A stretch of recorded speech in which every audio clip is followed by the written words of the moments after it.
Assalamu alaikum class 7th. Today we are going to solve our exercise part A. What type of fault block mountains are shown in the picture of Sierra Nevada mountains on page number 60? Beta, you have to open your book page number 60 and find out what type of fault mountains are on that picture. So this question will be solved by yourself.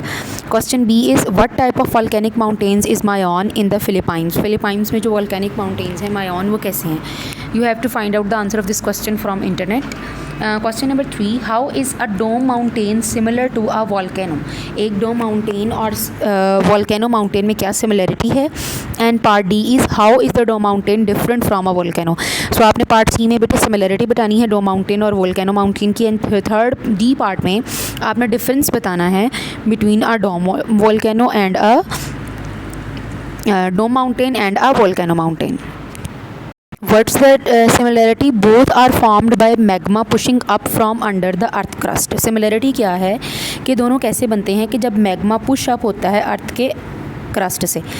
Difference क्या है? A volcano erupts but a dome mountain does not. Volcano erupt करता है लेकिन dome mountain erupt नहीं करता. Instead the magma force is a huge section of rock upwards. Magma क्या करता है? In case of dome mountain आपके पास रॉक का ह्यूज सेक्शन जो है उसको अपवर्ड मूव कर देता है. नाउ बेटा we are going to solve exercise part D. हम इसमें से B1 करेंगे एंड A पार्ट करेंगे. दो पार्ट्स हमारे पास हैं B2, B, C and D हम सॉल्व नहीं करेंगे. What is plateau? प्लेट्यू क्या है? Explain 2 ways in which plateaus are formed. ठीक है, प्लेट्यू क्या होता है आपको ये बताना है और 2 वेज़ आपने एक्सप्लेन करने हैं जिससे आपको पता चले कि प्लेट्यूज कैसे बनते हैं. So what is a plateau? Plateau is a plain on high ground. And second in बेटे लावा 2 वेज़ हैं इसके बनने के, आपके पास प्लेट्यू बनने के वेज़ हैं बेटे. First way due to the movement of tectonic plates and second is के आपके पास जब लावा है वो इवॉल्व आउट होता है आके अर्थ पे गिरता है तो वो लेयर्स बना देता है. वो लेयर्स सम हाइट उनकी हो जाती है तो उस हाइट पे जब फ्लैट प्लेन बनता है तो उसको हम प्लेट्यू कहते हैं. Now we are going to solve exercise part C.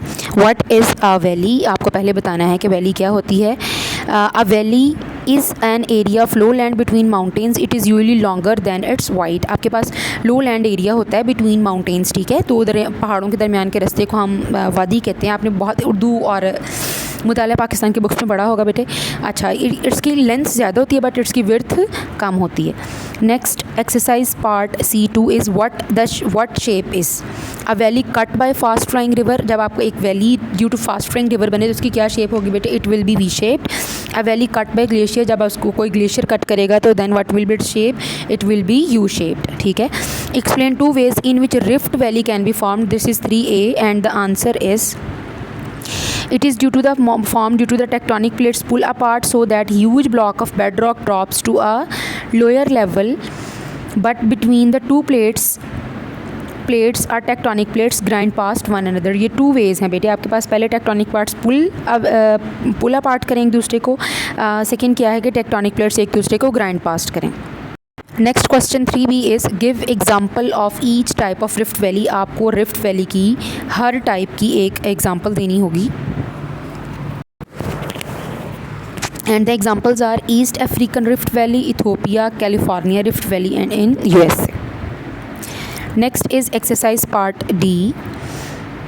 Exercise part C3 complete and copy and complete the chart. बेटा आपके पास जो पूरे का पूरा D पार्ट है आप सबको इसे खुद फाइंड आउट करना है. In case of in any query you can contact me in comment section as well as आप अपने व्हाट्सएप ग्रुप्स में भी मुझसे कॉन्टैक्ट कर सकते हैं. और D पार्ट आपको खुद सॉल्व करना होगा. आई होप कि आप सबको चैप्टर की समझ आ गई होगी. इन case of any query you can contact me. Thank you so much.